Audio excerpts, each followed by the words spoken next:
Bismillahirrahmanirrahim. Assalamualaikum warahmatullahi wabarakatuh. Perkenalkan, nama saya Laudia Amiruddin dengan NIM D1A1 21043. Di sini saya akan menjelaskan tentang konsep dan urgensi pendidikan kewarganegaraan dalam pencerdasan kehidupan bangsa. Langsung saja kita ke slide kedua.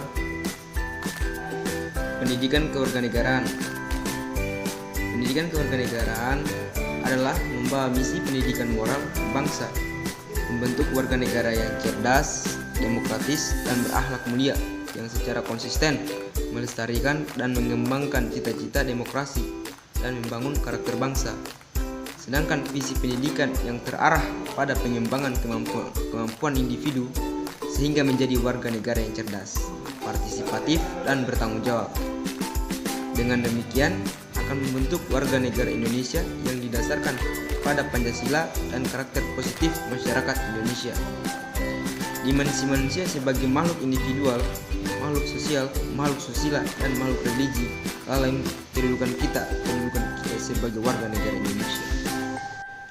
Dimensi manusia tersebut secara konsisten diperjelas dan dipertajam di dalam memandang dirinya sendiri dengan potensi diri sendiri dan pengembangan kerjasama dengan orang lain untuk membawa keunggulan bangsa dan negara, serta kepatuhannya untuk memenuhi norma-norma dalam masyarakat, dan aktualisasi dirinya untuk bertakwa kepada Tuhan Yang Maha Esa. Hal itulah merupakan beberapa materi pendidikan kewarganegaraan Indonesia di samping materi lainnya.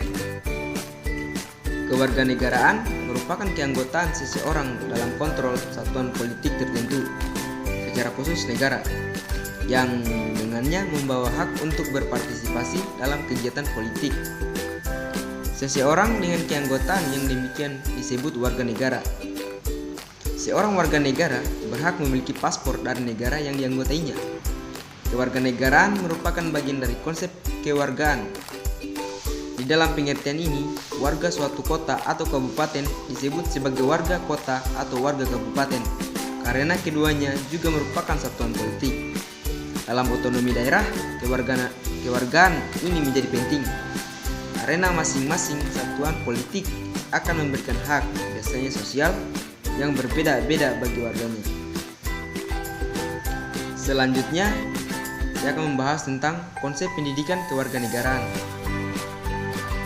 Pendidikan kewarganegaraan merupakan konsep universal yang meletakkan dasar-dasar pengetahuan tentang pemasyarakatan politik, tentang persiapan yang dibutuhkan untuk berpartisipasi dalam proses politik, tentang persiapan yang dibutuhkan untuk berpartisipasi dalam proses politik secara menyeluruh, dan secara umumnya menjelaskan bagaimana menjadi warga negara yang baik.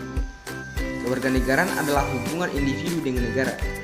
Kewarganegaraan menunjukkan kebebasan dan warga negara memiliki hak, tugas, dan tanggung jawab tertentu.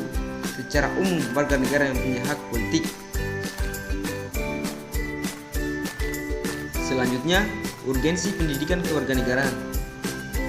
Pendidikan kewarganegaraan penting diberikan agar mahasiswa menjadi pribadi yang paham tentang hak dan kewajibannya sebagai warga negara Indonesia, berpikir kritis, bertoleransi tinggi, pribadi yang cinta damai, menjadi sosok yang mengenal dan berpartisipasi dalam kehidupan politik lokal, nasional, dan internasional. Urgensi pendidikan kewarganegaraan pada dasarnya adalah membentuk generasi muda atau warga negara yang cerdas dan baik serta mampu mendukung keberlangsungan bangsa dan negara. Upaya mewarganegarakan generasi muda atau orang-orang yang hidup dalam satu negara merupakan tugas pokok negara. Maka oleh karena itu, pentingnya pendidikan kewarganegaraan bagi mahasiswa pada umumnya agar mahasiswa bisa menjadi warga negara yang memiliki pandangan terhadap nilai-nilai HAM. Mahasiswa juga mampu berpartisipasi dalam memecahkan semua persoalan dengan solusi tanpa menimbulkan konflik dan berpikir kritis terhadap semua persoalan. Sekian, terima kasih. Wabillahi taufiq wal hidayah. Wassalamualaikum warahmatullahi wabarakatuh.